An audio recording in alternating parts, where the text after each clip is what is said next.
Hi everyone. So yeah, as you know, the last homework and the program assignment, technically the deadline is today, but you have until Wednesday to do it. And we don't have class Wednesday because it's the holiday. And then the last class will be next Monday. We'll just be doing some review, and then I posted some final practice questions online, and you can just use all the practice questions as well from the first two exams. And we have a final not this Friday, but the next Friday at the usual time, 8 a.m. in this room.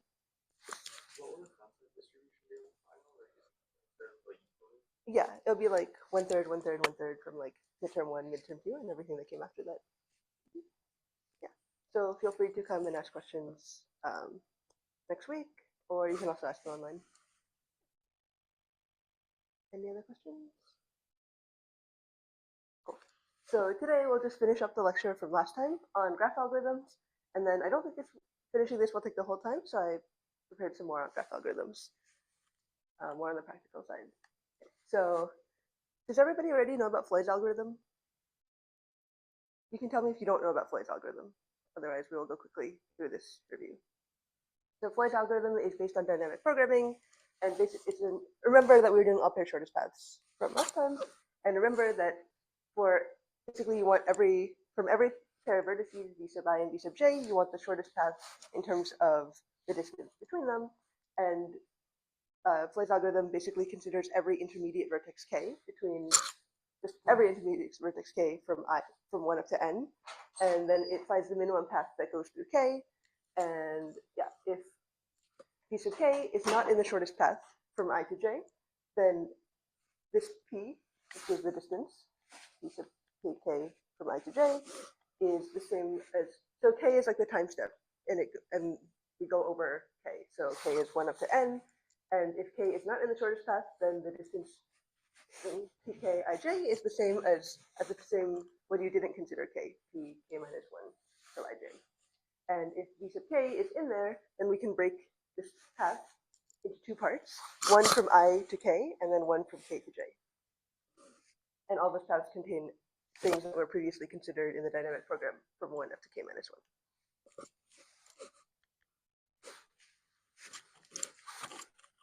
Okay, yeah. So this is the formulation of the dynamic program. This distance we range over k 1 up to n. This distance when we have considered up to vertex k between vertices I and j. If k is 0 at the beginning of time, this is just the initial graph that we got, which is the weight, the distance between vertex I and vertex j. So this would just be something if in the initial graph they are connected just by one single edge. Otherwise, it's going to be 0 or infinity, depending on how you do it. But yeah, and then we consider increasing lengths of paths. So this is the dynamic program part. We iteratively compute this matrix D.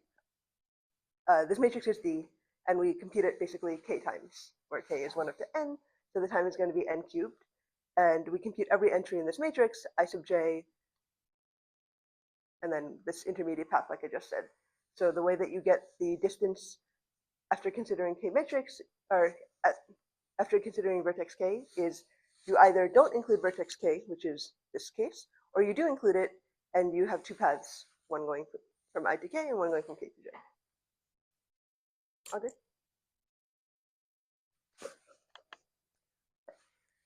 So this is the serial pseudocode that you initially start with this matrix D, which is just the input matrix A, the adjacency matrix for the graph.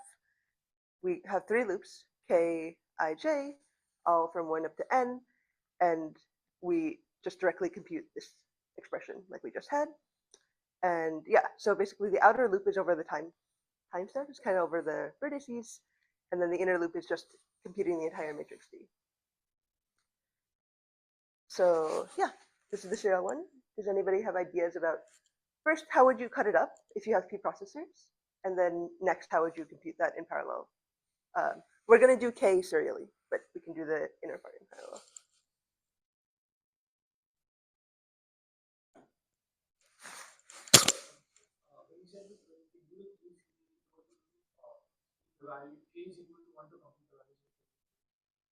Yes, which is why we have this dependence on k.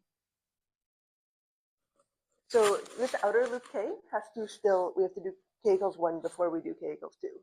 but this inner loop part only depends on the previous k minus 1 matrix.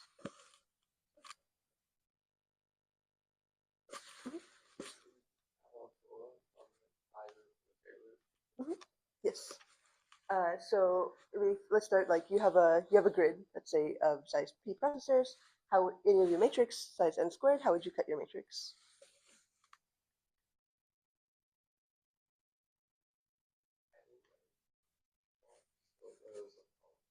Mm-hmm.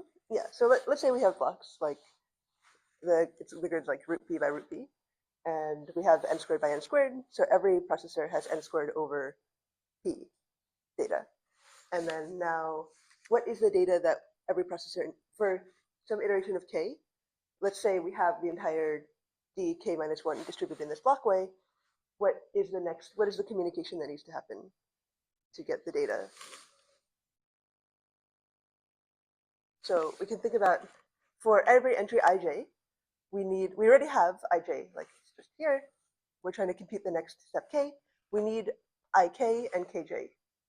So, yes. Yes, exactly. We need row k and column k and row j, or column k and row k. Right. Let's just say p equals n squared, and so everybody has only one entry. So for every entry ij, we're going to need to go up or down, depending on where you are, to row k to get the same. To row k, if you're in column j, you need to get the same column as you, but in row k, this one. And if you're in row I, then you need to get the same row as you, but in column k. Does that make sense? Okay. Yeah, so this is basically exactly what I just said. Your matrix D is divided into P blocks of size n squared over P, and every processor can update its part of the matrix during every iteration. The easiest way to see is like if everybody had one element, then you would need to get the same row in your row and your column, just the corresponding k. And then in general, during the kth iteration, yeah. So during the kth iteration, that row k and that column j does like a broadcast across the other way. So the row k does column-wise broadcast along its column, and then column k does row-wise broadcast along that row.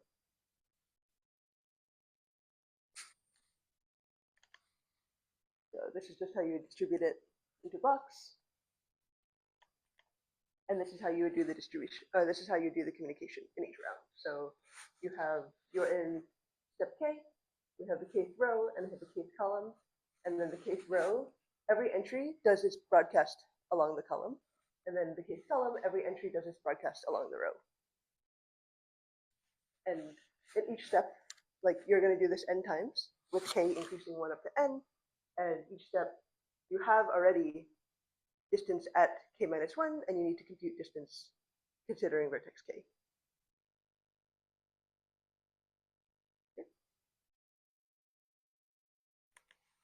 Okay. This is just a pseudocode for that. So we have this outer 4 is the same, k 1 up to n, and for every, basically there's a few steps in the loop. The first is that you do this broadcast along the kth. Yeah, you do this broadcast of the kth row, and then here you do the broadcast of the kth column. And then now everybody receives whatever pieces of data they needed. Everybody has the data that they need to compute the next step of the dynamic program, and then you just come back around.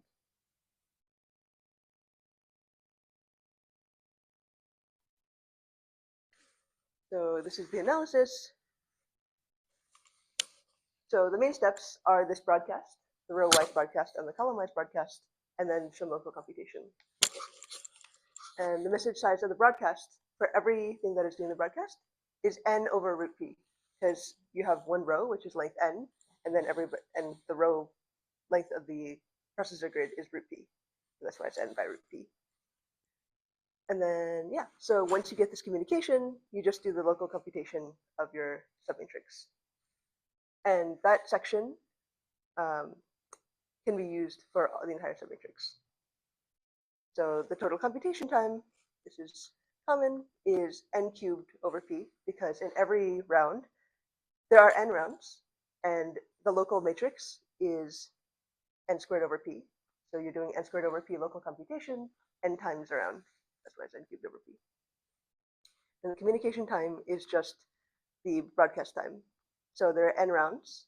The broadcast is tau. The message size of the broadcast is n by root p. So this is just plugging in the broadcast time times n.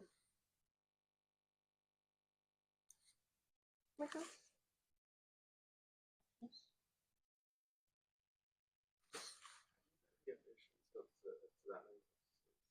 Good. So that's how you set, you basically set communication time equal to computation time, and you figure out the p that will equalize them, because for it to be efficient, the computation time should dominate the communication time.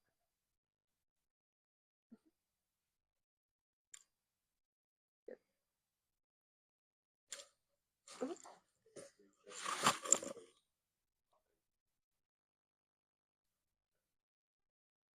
Could you say it again? We just do the in-place update. Go to North Gallery and use You can do that, but you still need to do the broadcast. well, it still be I think so.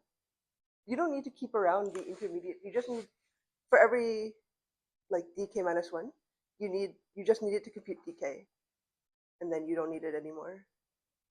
So you're basically iteratively computing n, like a stack of n matrices, each of size n squared, but in the end, the result comes on the top one.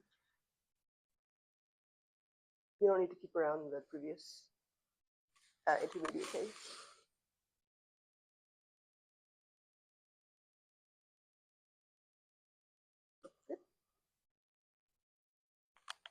Okay. So so far, everything that we did also last time and this time is not new. It's just basically applying like the same primitives and matrix tricks that we already know. This is the last trick. This is maybe the only new thing in this part, which is we can speed this up in a theoretical sense by doing pipelining of the data. So if you think about how we did the algorithm before, you compute the entire, every k minus 1, like that matrix in the stack, before you compute the entire matrix k of including vertex k. And that was the reason that we needed the broadcast. But the broadcast is actually the thing that is holding this back in efficiency, because we can only use n squared over log squared n processors. And the reason for that is because of this log p. So we want to take out the broadcast, and basically the insight is that we don't need to wait for the entire k minus 1 matrix to finish before we compute the next k matrix for all of the processors. We only need our local part of k minus 1 to compute k, and then we can pass it along. Yeah. So this is how the data flow is going to go. Suppose that this is some processor row in your grid, and suppose that we have computed this gray circle of the k minus 1. And this is needed for all the everything in our row. So the data flow is like this. You first propagate it left to right. We start at time t plus 1, propagate it left to right. T plus 2, those propagate that left to right, and so on. Like this, that way. And then, yeah, once you reach the end of the processor grid, you can't push it any further. So that's the end of that. So it is clear that if we have root p dots in this thing, is going to take root p steps for the entire thing to propagate. So the total length is going to be like that. But not everybody needs to wait root p steps for the data. Like this one, for example, gets the data that it needs after one step. And then it's in the longest path, this one is going to take root p to get if this thing is length root p.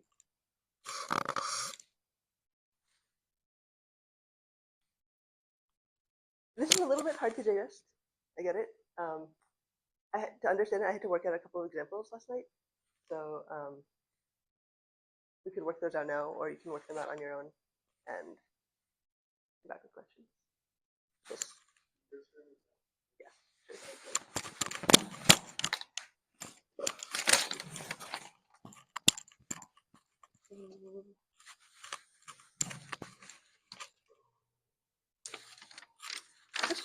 4, because 9 took a really long time.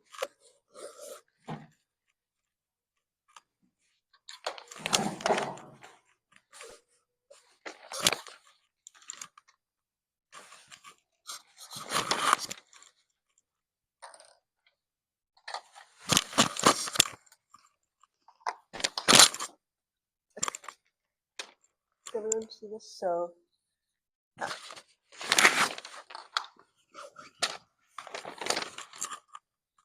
okay. So,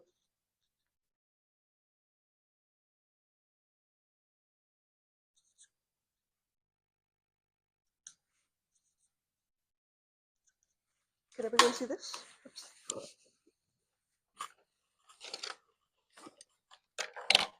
This is like just the initial, we have 4 elements. Let's say, just for simplicity, 1 element is on every processor, and this is just the initial adjacency matrix. And we're trying to, so k equals to 0 this time. And we're trying to compute, like, I mean here, we're trying to compute up to k equals 2. Okay? So what needs to go into this, to compute d1 of 1, 1, what needs to go into here? This is min of d0. I mean, this is a bit simple because, like, if you remember the total expression here, this is min of dk minus 1, I, j, and then dk minus 1, ik, plus. This is just the total dynamic programming expression. So like this, and then, so I mean, this one is a bit simple because like if we plug, so now we're trying to compute k equals, so we already have this and we're trying to compute k equals 1. And so this is a bit simple. We plug k is the intermediate product, but like this is always going to be smaller than this if you don't have negative edge weights. So like the important part is that we already have everything that we need to compute this. Right? So now we look at, let's just get 1, 2. And okay.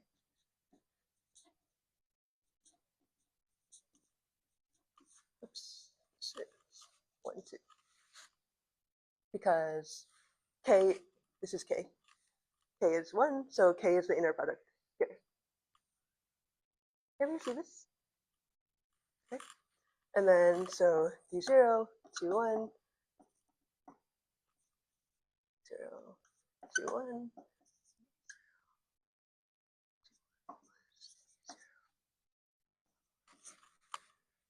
And then, sorry, this is all 1 actually. Okay, 2, 2. 2.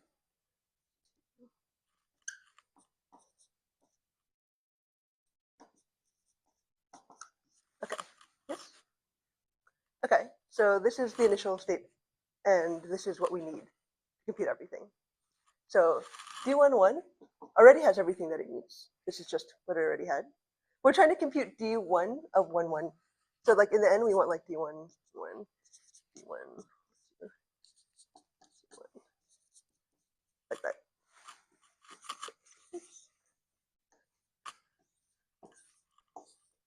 So then we're trying to be like this. Okay, so what do we need to compute 1, 2? We already have this thing. We already have D0, 1, 2. We need D0 of 1, 1 to compute that. And then we already have this 1, 2 thing. So we're gonna push this like this. And then for D1, 2, 1, we have this already. This is just what is already here. We have this also, and we need this. This is the same thing as everything needed, so we're gonna push this down this way. And then D1, this is 2, 2. We need both 2, 1 and 1, 2. But yeah, so we can push this way. Does that make sense so far? So is it clear that after we follow this type of thing, everybody has what they need to compute the next D1? Mm-hmm.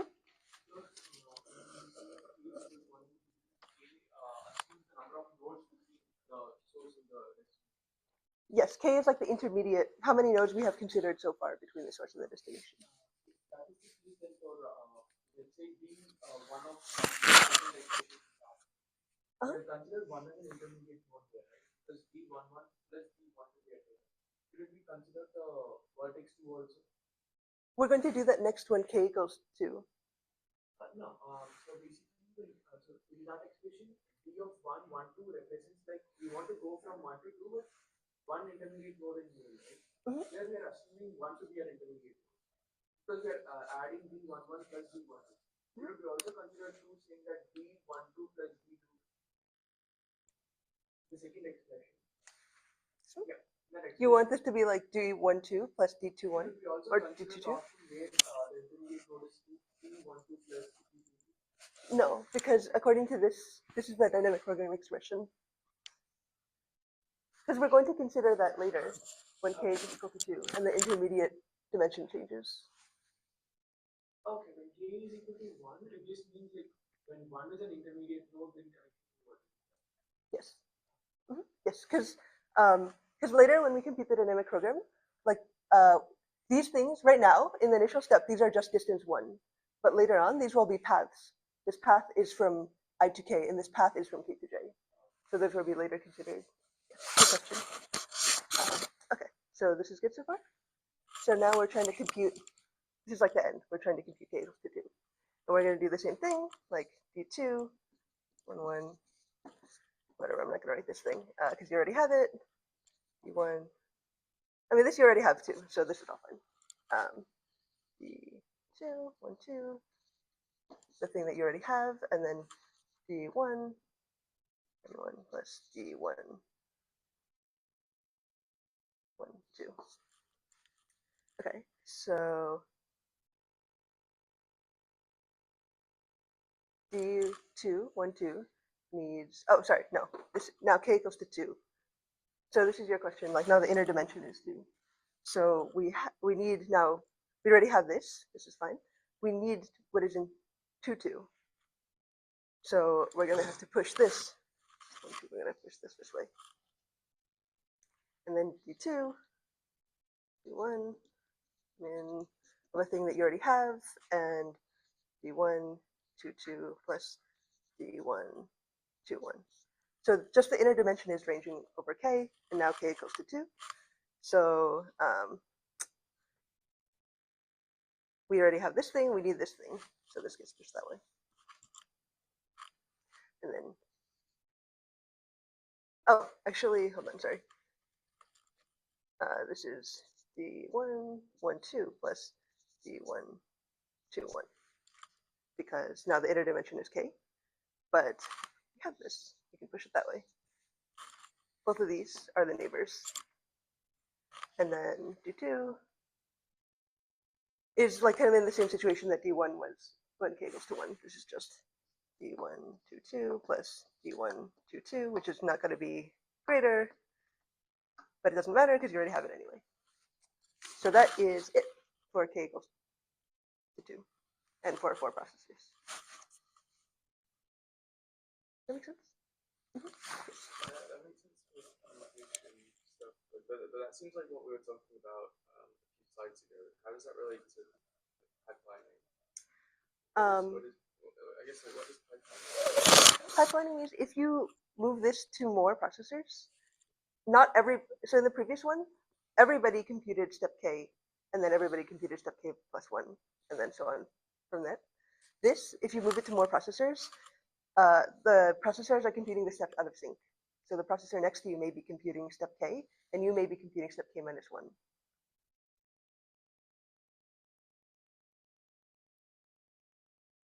So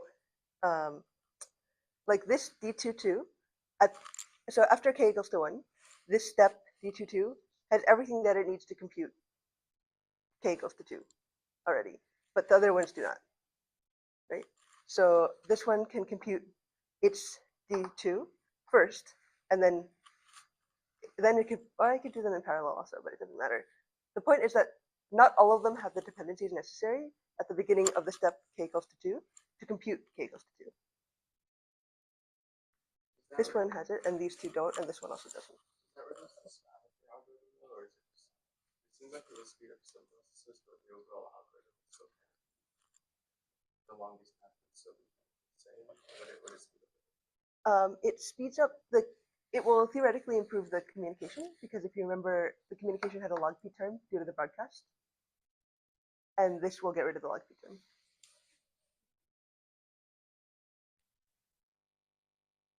Yeah. So yeah, the main insight behind this is that previously in the broadcast-based version, everybody is in sync in computing what phase of the dynamic program, like k is fixed for everyone.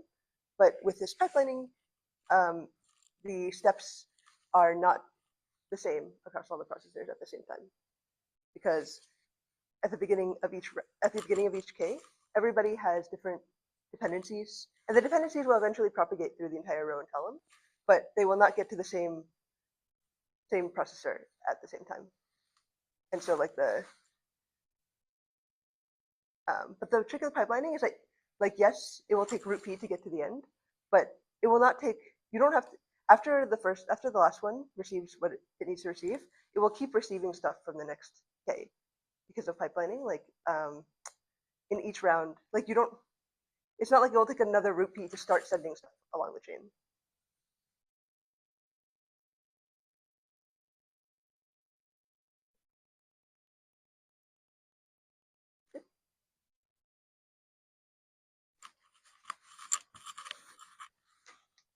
Okay. Yeah. And this is just the processor grid again. And yeah, it's just like the processor, in terms of the communication direction is the same. Everybody is still sending along their processor row and processor column, but now rather than a broadcast, it's doing this, like everybody kind of pushes it down. Okay. So yeah, so let me move this down actually.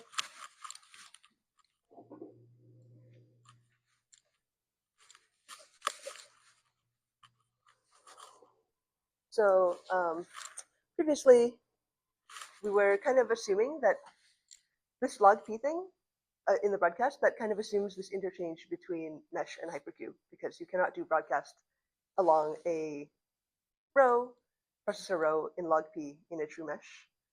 But we're kind of assuming that you would just do some mapping between the mesh and the hypercube, and then you can do this log p broadcast.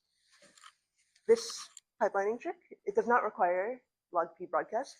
It just, even if you have a true mesh, you can just propagate the data down the mesh links. Yeah. And kind of in the example, you get the received, so everybody gets the received element into yours, and then you pass it down to your neighbor. Because everybody, like if you consider this, let's consider one processor row. Everybody in the processor row needs that section of k, but it does not, all of them don't have to receive it in the same time. Yeah, so that's the point of the pipelining. And by the time you receive k, all the previous things have already computed k plus 1, so we can pass it down to you as well. Yeah. There's no contention between the links, and the total number of time steps is n plus n minus 1, which is still order n, because there are n iterations, and then it takes n minus 1. Assuming that p equals to n squared, it takes n minus 1 for the pipeline time t. Yeah, the runtime of this just managing the pipelining scheme is order n, because it just takes unit computation to push down the data.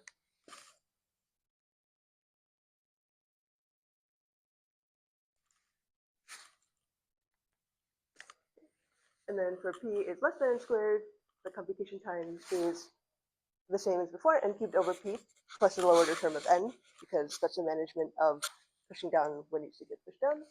The communication time, as I promised, the log n term the log p term is gone. This is just the part. So there's still n steps overall, because we're still iterating over k. But so when we do this, it's like tau plus mu n over root p. The whole thing times n, which is n steps. Now, if you do the same thing where you set them equal in a big O notation, it's efficient up to n squared processors. Previously, this was n squared over log squared.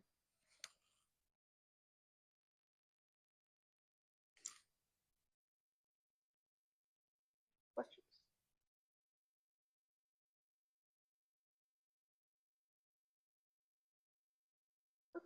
So I think this is it for the theory part, but we still have some time left, so we can do some other stuff.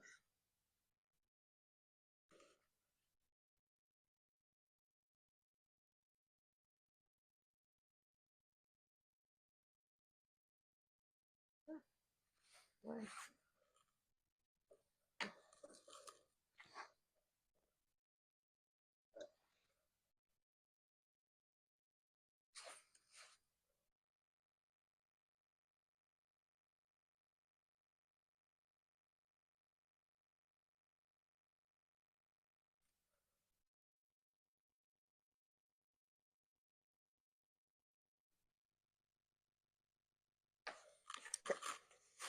Yeah, so this is more on the practical side, but I think it's still important to know.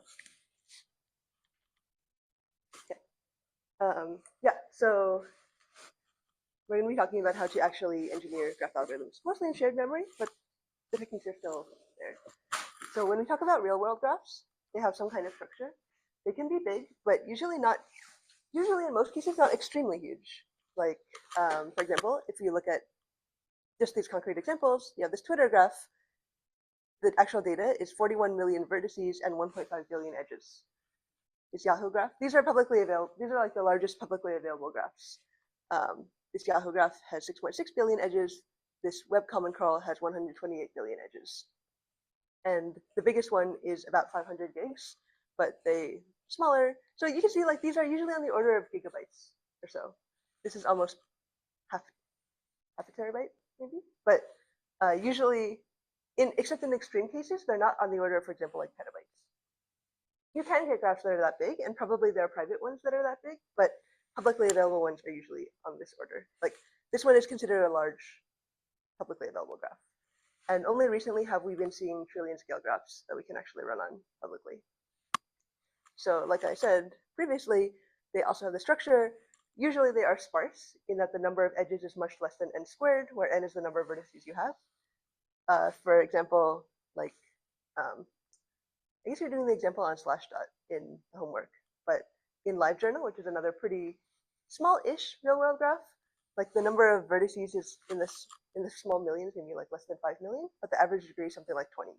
So you can see that the number of edges is much less than n squared, and also the degrees can be highly skewed in most of these.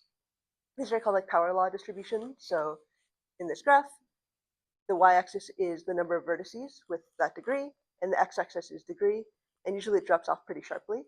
So most vertices are in this section where they have low degree, and a few vertices are in this section where they have high degree, like heavy vertices with many connections. And yeah, this is a well-known property of real-world graphs that they have this power law degree distribution. They follow this. Degree distribution. The degree is related to alpha, which is some constant, up to the power of negative p, where p is something between 2 and 3.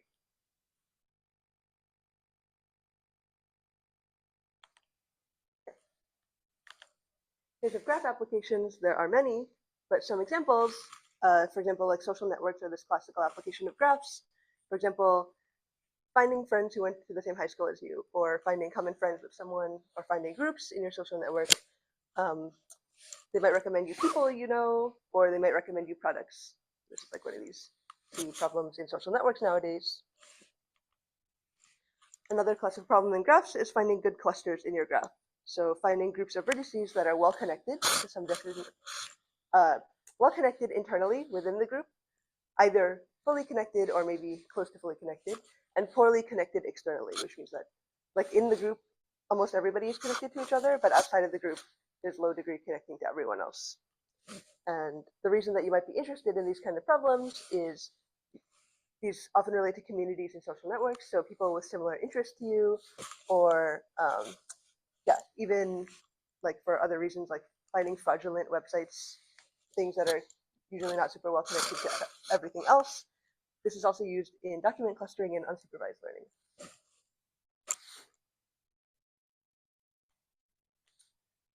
Questions so far? So yeah, we're just going to walk through a case study of how you implement one of these things in parallel. So let's take breadth first search, which is this classical graph problem.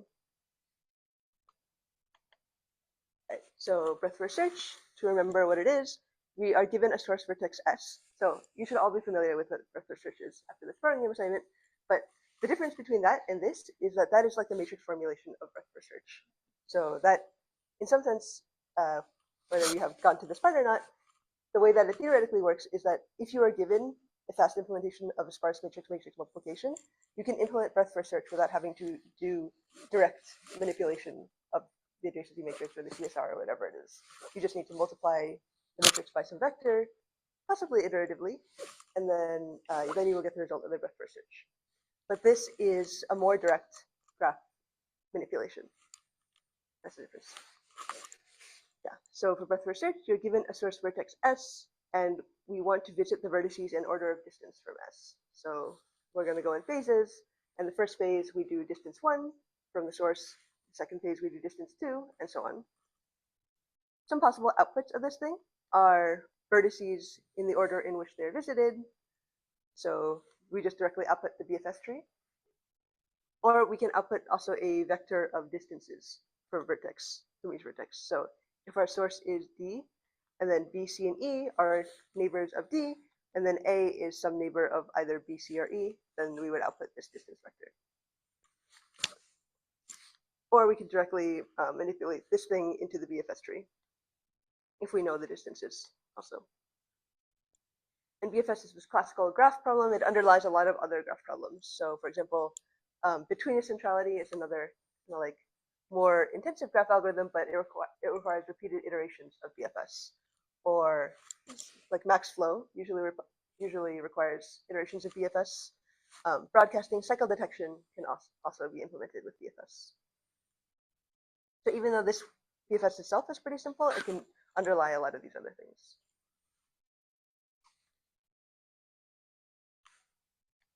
Okay. So if we're going to implement this thing serially first, how would we do this initialization? And suppose that we want to output the parents array.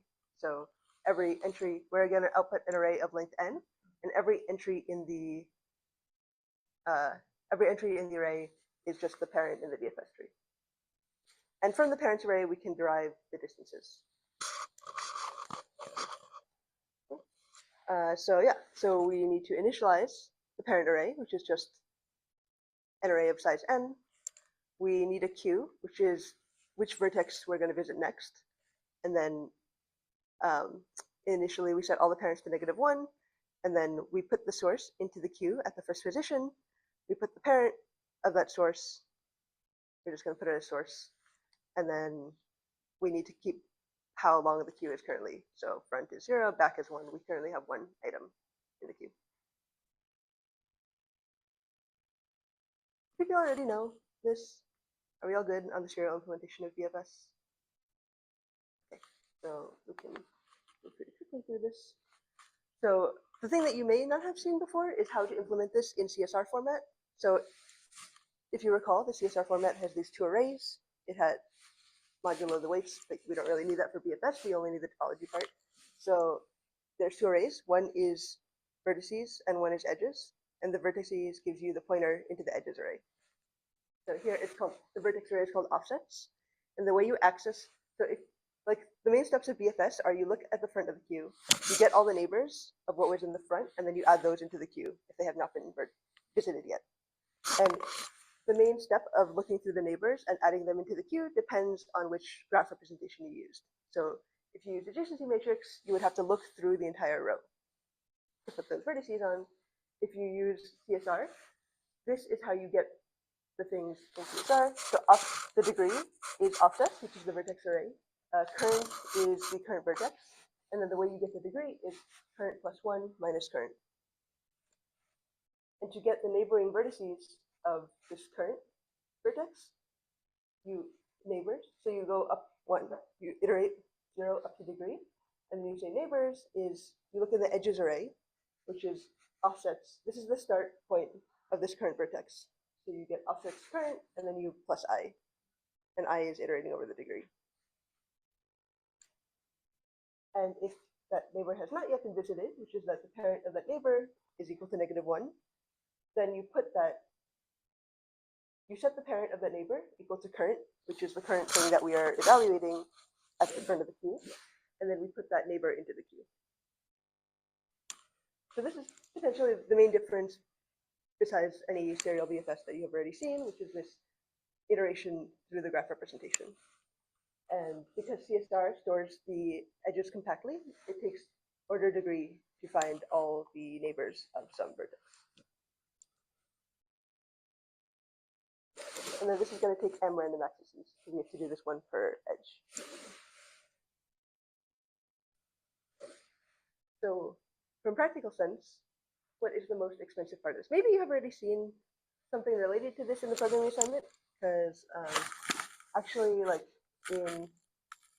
often in graph and matrix computations, when you do them sparsely, the locality of your representation matters. So when you store like the intermediate products, for example. Yeah, so this is the question. In this code, which is just, this is it. This is the entire BFS. What do you think is the most expensive part of this? Yes. Well,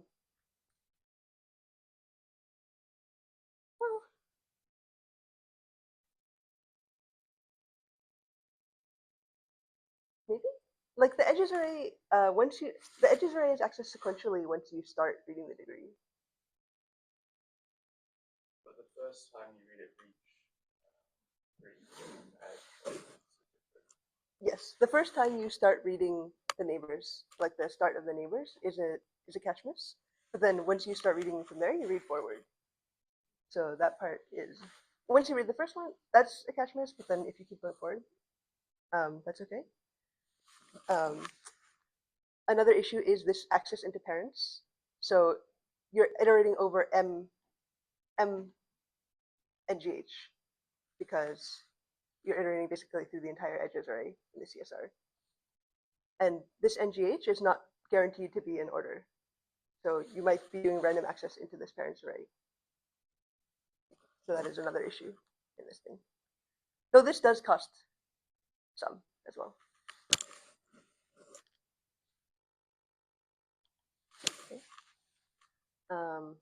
Yeah, so this is just putting the two left to right. This is the initialization, and this is the BFS. And this is some approximation of the cache misses. So assuming that we have 64-byte cache lines and 4-byte ints, 64 by 4 is 16. And then so we have to do n over 16 for initialization of the parents array, n over 16 for DQ, because we're going to do n vertices into the queue. And so this all n, everything that's related to n is relatively small relative to the number of edges. Even though in practice, the number of edges is maybe some constant-ish factor in n. So like it's the average degree times number of vertices, and the average degree is usually something like probably at least 10. And then accessing this edges array is going to take 2n plus m over 16 because the remaining m is read in contiguous order. And finally, accessing the parents array in the worst case will take m because we're doing m neighbor lookups, where m is the number of edges, and we do random indirections into the parents array. And this is if we just add them all up.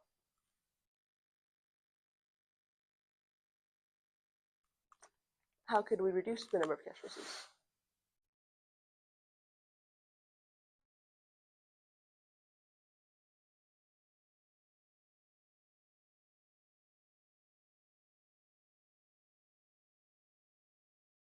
I'll give you a hint.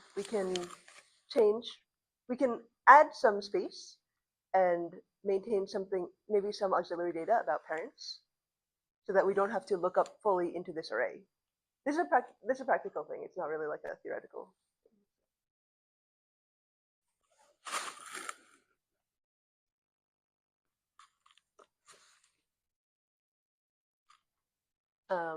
What kind of representation might be cheaper to look up or smaller than a full parents array, which takes 4 bytes per int?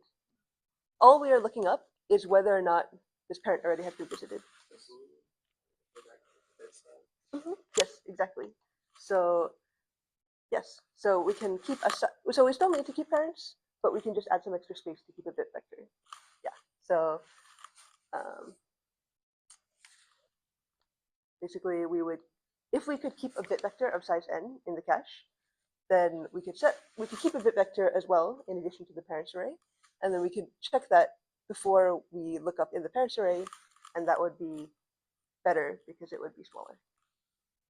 So it's not, so that would be, assuming that you can fit this thing of size n, that would be n cache misses rather than m, and n is smaller than m. So like I said, it's just like a practical optimization thing. And in practice, yeah, yes. Yeah, exactly. Like you can do there are many.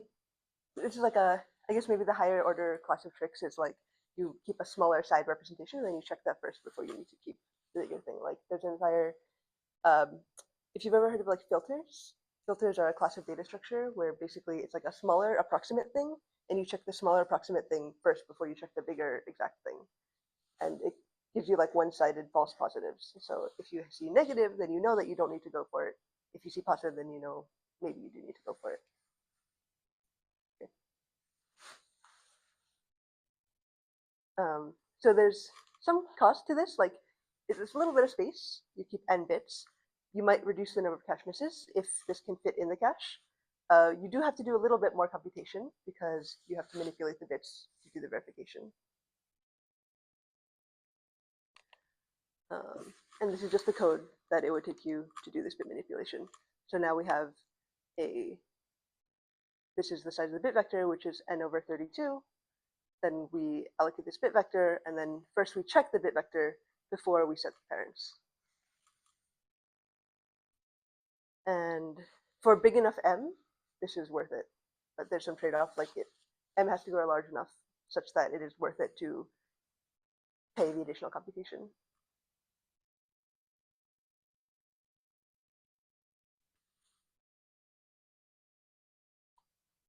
Questions so far?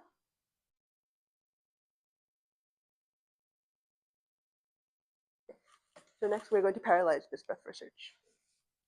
And basically we're going to, the phases are still serialized, but we're going to parallelize within the phases. So by phase, I mean considering everything of distance 1 from the source, then everything of distance 2 and distance 3, and so on.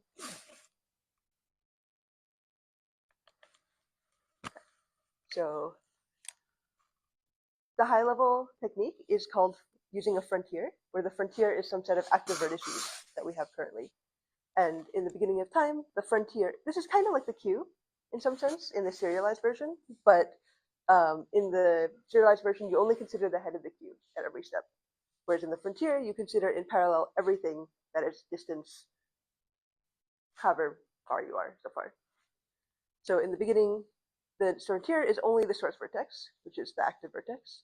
And then in the next step, all neighbors of the source vertex here of distance 1 will get onto the frontier.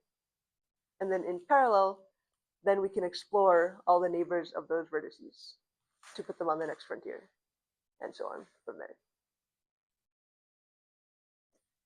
Every frontier gets processed in parallel. The most easiest parallelization is to just explore all the neighbors of every vertex in parallel, because those are not dependent on each other. Then you can also, for a lower level of parallelization, parallelize over the edges, over the neighbors of those vertices. So the high level is sort of natural, but there are a couple of issues that come up that we have to be careful about. So this is the initialization of parallel BFS. So rather than a queue of size n, we keep arrays. We still have this parent array, which is the output. We now have frontier and frontier next, and degrees. Degrees is just the degree of everything in the frontier. And basically the way it's going to work is that at the beginning, we have frontier, and we fill frontier next with all the neighbors of stuff on frontier. And in the next iteration, you just swap frontier and frontier next. this is just initialization of the parents array. In the beginning, we set frontier only has the source. The frontier size is 1, and then you set this is just initialization of parent.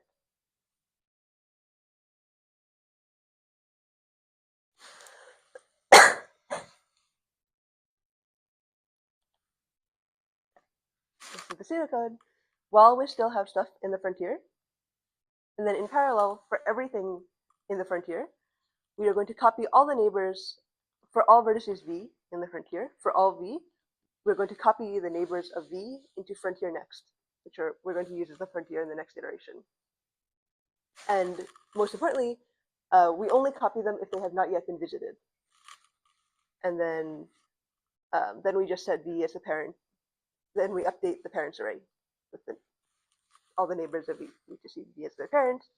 And only if the neighbor has not yet been set, only if the neighbor has not yet gotten a parent in the parents array.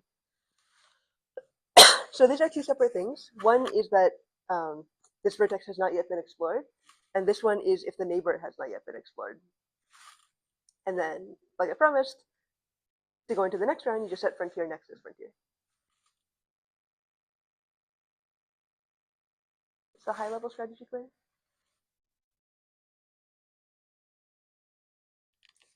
So there's a couple of issues. One is that we have frontier is just it's like a 1D array. One is that how do you know where we need to? You have a bunch of vertices, and you're trying to copy their neighbors into frontier next. How do you know which entry, like which slot you're supposed to copy them into? Because you're doing it all in parallel. Like if it was serialized, it would be easy. Like you would just start with the first vertex in your frontier, you'd copy all their neighbors in. For the next one, you copy their neighbors in, starting from where you ended. But you're doing them all in parallel, so that's tricky. Another issue is what if multiple vertices in the frontier have the same neighbor? You only want to set the neighbor vertex. You only want to set neighbors once.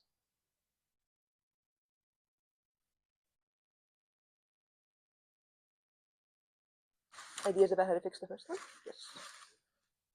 The shared memory can use OpenX on it.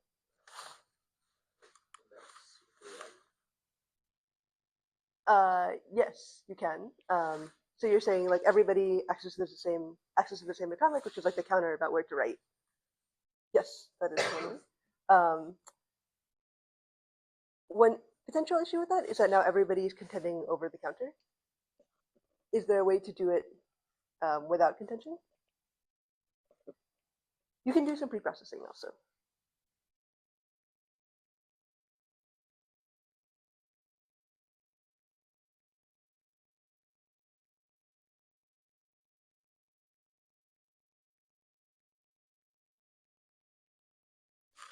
Maybe a hint is that you have CSR, so you know the degrees of every vertex in the frontier or not. You just know the degrees of every vertex.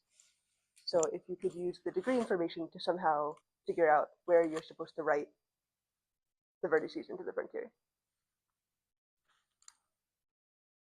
Mm-hmm.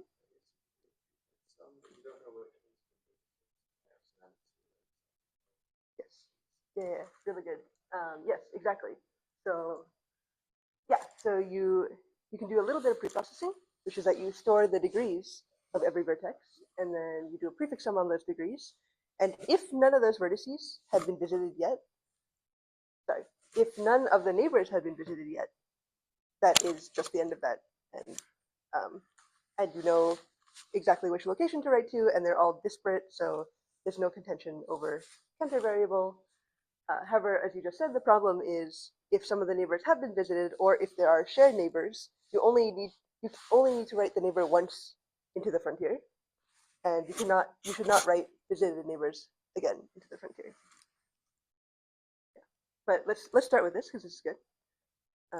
Any questions on this part? Okay. Yes. So yeah. So this is just the degrees. You do a prefix sum on the degrees, and then you have the locations.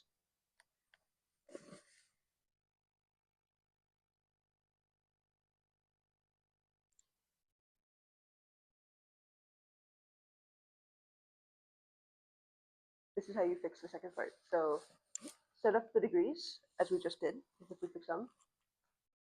And then basically what we're going to do is we get the neighbor. This is the same as before. Like we iterate over, this is getting the degree using CSR. This is iterating over the degree.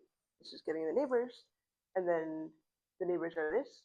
And we only want to write in the neighbors if, so this is writing the neighbor into frontier next, just index plus j.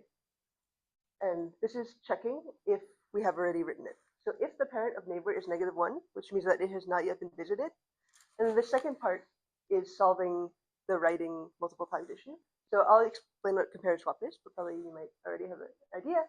Compare and swap on the parent of the neighbors, -1 and b. So compare and swap is like synatomic, which is if the value in this address is this thing, then write in this thing. Otherwise, if it is not, do nothing. So multiple things may be trying to do this in parallel, but only one will be the winner. And oh yeah, and it returns true if it was successful. So only one parent of the neighbor is going to succeed at this, and then it will write in the frontier. Is there a reason we just do compare and swap and not do the first?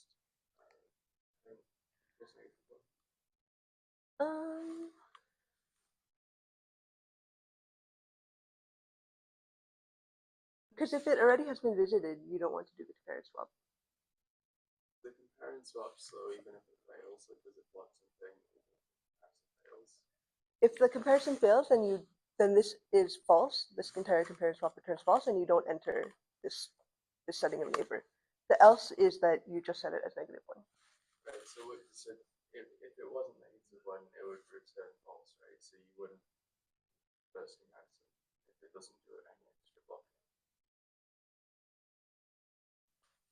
Oh yeah, that's true. Because if this was not -1, then this would always fail because this thing checks if this is this, and then puts in this if it is. Yeah, it's true. I think this is just this is an optimization. It's just like short circuiting. Thank you. Yep. So we write in neighbor. So using this, ngh only appears in the frontier once, even if multiple parents share this thing, and otherwise you just enter -1. Just like easy. Then the final step is that we need to filter out the -1s because we want to compact all the actual elements into the front of frontier next before moving on to the next round. And the way to do that, oh yeah, this is just going through what we just did. Yeah, only use compare and swap because only one neighbor should add it into the frontier, or only one parent should add it into the frontier. And otherwise, you just set -1.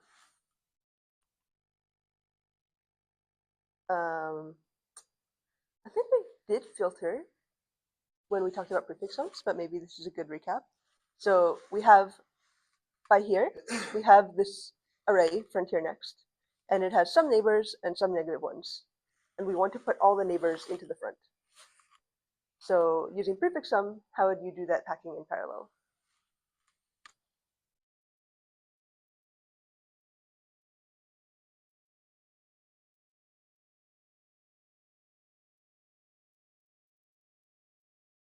You can think of you can keep a separate array where 1 means that there is something there, and 0 means that you saw -1, so there's not something there.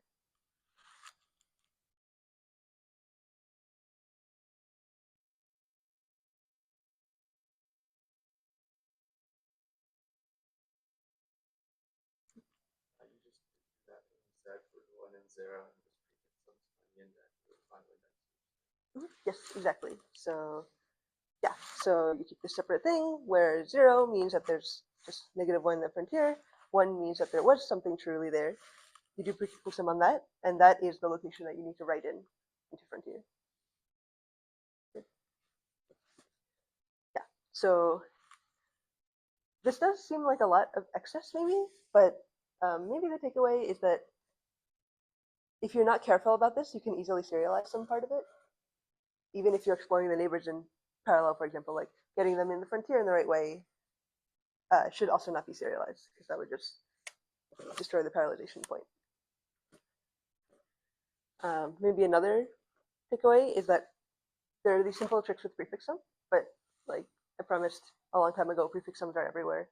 And maybe if you learn one algorithm, it should be prefix sums. Yeah. Okay. And then compare and swap is an atomic instruction in shared memory. And the way it works is that, yeah, so it takes a pointer to some int, it takes old, which is an int, and then takes new, which is an int. And if what was at that pointer is not equal to old, then you return false. Otherwise, then you set equal to new, and then you return true. So this is an atomic operation. It will succeed like as a holistic thing, but if multiple things are trying to compare and swap into the same pointer location, only one will succeed and the rest will return false. Which is why that compare and swap here, only one, if multiple vertices V are trying to set the parent of this neighbor, only one of them will succeed, because previously it was unset at -1, and only one V will be written in the parent.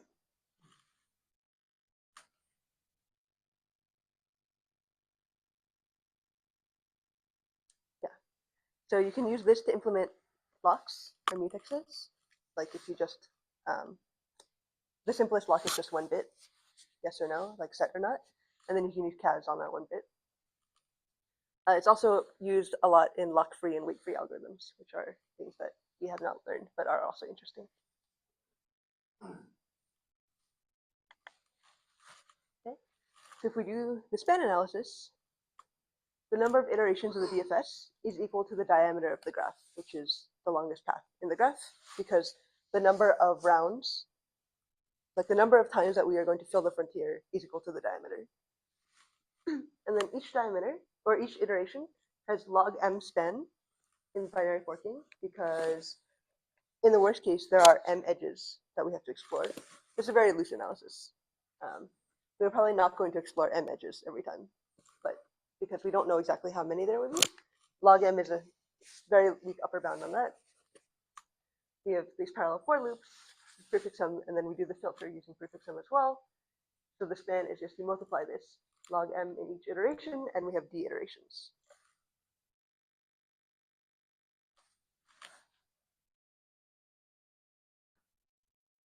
And then the work.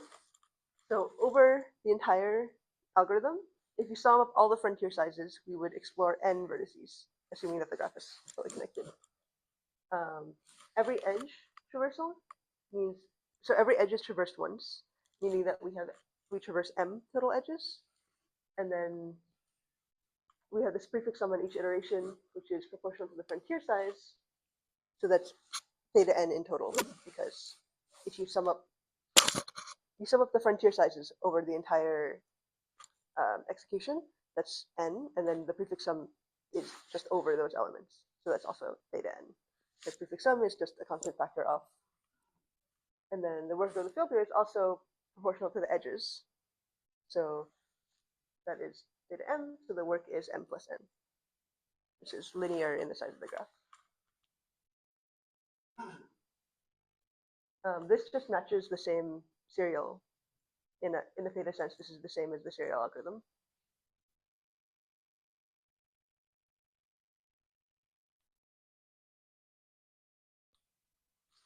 Any questions so far? Okay, so this is just some data. Given a random graph with n number of vertices equals to 10 to the 7, and number of edges equals to 10 to the 8. So this is just 10 edges per vertex. Given a 40-core machine, this is in shared memory. This is the number of threads on the x-axis. Here is the speed up relative to the single threaded time.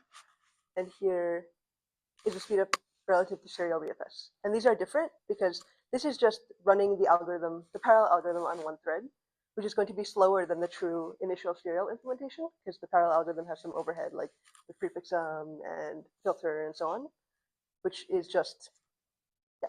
So that's why it looks really good when you just run it compared to the single threaded time. Like this is 40. But when you run it to the comparative to the actual true serial BFS, the speed up is only about 25. So this is something that you have to be careful about when you do true benchmarking on parallel code, which is like, yeah, this maybe like sometimes you have a parallel algorithm and the speed up looks amazing, but then when you plot like the serial time, the uncomfortable truth is like you didn't get that much speed up relative to the actual like the best serial algorithm, because often, not in this one, but often the serial algorithm has access to optimizations that the parallel algorithm doesn't, because like you can use dependencies to figure some things out. Like maybe you can do some work avoidance or something. So yeah. So this is almost 32x speed up on 40 cores, which is pretty good using hyperthreading. And then on one thread, the serial BFS is about 50% faster than BFS run on one thread because of these overheads with prefix on and so on.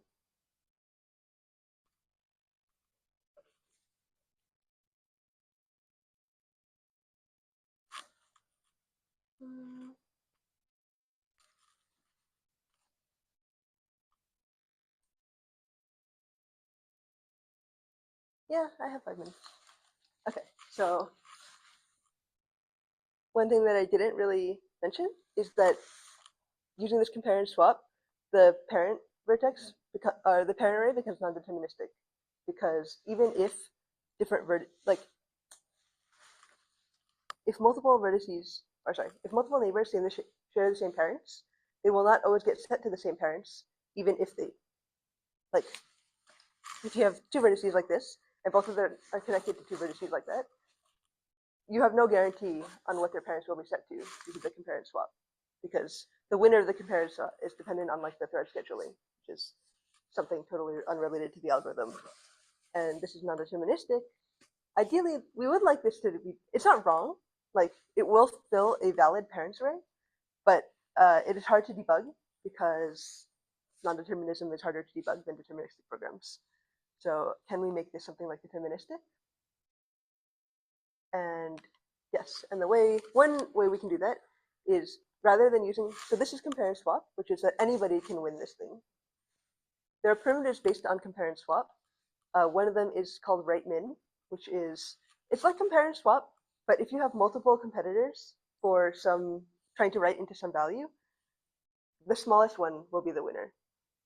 So if you imagine trying to implement right min using compare and swap, the way you would do that is just like you would just write in your value if it was smaller than the current value that was already there. So yeah, oh yeah, okay, great. So this is how you implement right min using compare and swap. You have an address and you have a new value that you're trying to write in. The old value is what is currently there, and while the new value is less than the old value, you try to compare and swap it in. Otherwise, you reset all values to the address, to what is currently at that address. So that is right min.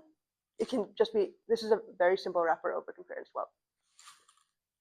And then, yeah, so you just substitute in right min into the writing of the parents array. And that is how you make it deterministic, because always the smallest parent will always win.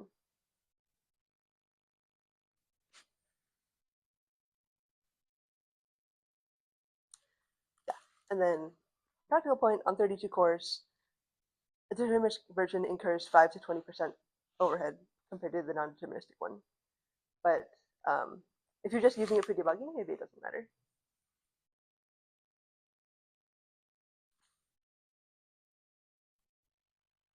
And all that overhead is just from the right min instead of normal compare and swap. Yes, because right min is just this thing. But you have to do maybe like a little bit of looping here. And that adds like 20% overhead to this entire algorithm. Yes, because most of the other stuff, like everything else is pretty independent, except for the only thing that is actually potentially adding any contention is this compare and swap or the right min. It turns out things are really fast and we can do them totally independently. Yeah.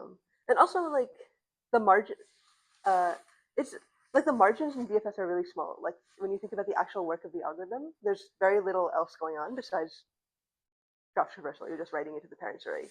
And so any small change can mess up the performance by a great margin. Like if you had more heavyweight graph algorithms, like this would be much smaller relative to the total time. But in some sense, BFS is like the most lightweight graph algorithm out there. You just do the graph traversal. And what form of graphs are in practice? Is it something like this, or would you prefer to put it in a matrix and do like matrix?